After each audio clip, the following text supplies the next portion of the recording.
நடைபெறுகிற இந்த முக்கியத்துவம் வாய்ந்த கூட்டத்தினுடைய தலைவர் மாண்புமிகு தமிழ்நாடு முதலமைச்சர் அவர்களுக்கும், அழைப்பினை ஏற்று வருகை தந்திருக்கக்கூடிய அனைத்து கட்சி தலைவர்களுக்கும் மார்க்சிஸ்ட் கம்யூனிஸ்ட் கட்சியின் சார்பில் முதற்கனினுடைய பணிவான வணக்கத்தினை தெரிவித்துக் கொள்கிறேன். வாக்காளர் மறுசீரமைப்பு மறு திருத்தம் என்கிற முறையில் இந்திய தேர்தல் ஆணையத்தால் அறிவிக்கப்பட்டிருப்பது எவ்வளவு பெரிய ஆபத்தானது என்பது நம் அனைவருக்குமே தெரியும். அந்த அடிப்படையில் தான் இதை எப்படி எதிர்கொள்வது என்பது சம்பந்தமாக விவாதித்து நாம் அனைவரும் ஒரு ஒருமித்த முடிவுக்கு வர வேண்டும் என்கிற நோக்கத்தோடு தான் இந்த கூட்டம் என்பது இங்கே ஏற்பாடு செய்யப்பட்டிருக்கிறது. மக்களுடைய உரிமைகள் எப்படியெல்லாம் பாதிக்கப்பட இருக்கிறது, வாக்குரிமை எப்படி பறிக்கப்பட இருக்கிறது என்பது சம்பந்தமான ஒரு விழிப்புணர்வை ஏற்படுத்துவது என்பது ரொம்ப ரொம்ப அவசியம்.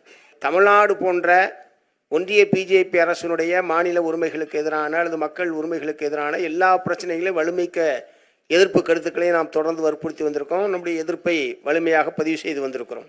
ஏதாவது ஒரு வகையில் ஒரு குறைந்தபட்சம் ஒரு கண்டன ஆர்ப்பாட்டம் என்கிற முறையிலாவது ஏதாவது ஒரு போராட்ட நடவடிக்கையில் மக்களை ஈடுபடுத்துவது என்பதும் மார்க்சிஸ்ட் கம்யூனிஸ்ட் கட்சியின் சார்பில் கேட்டுக்கொள்கிறேன்.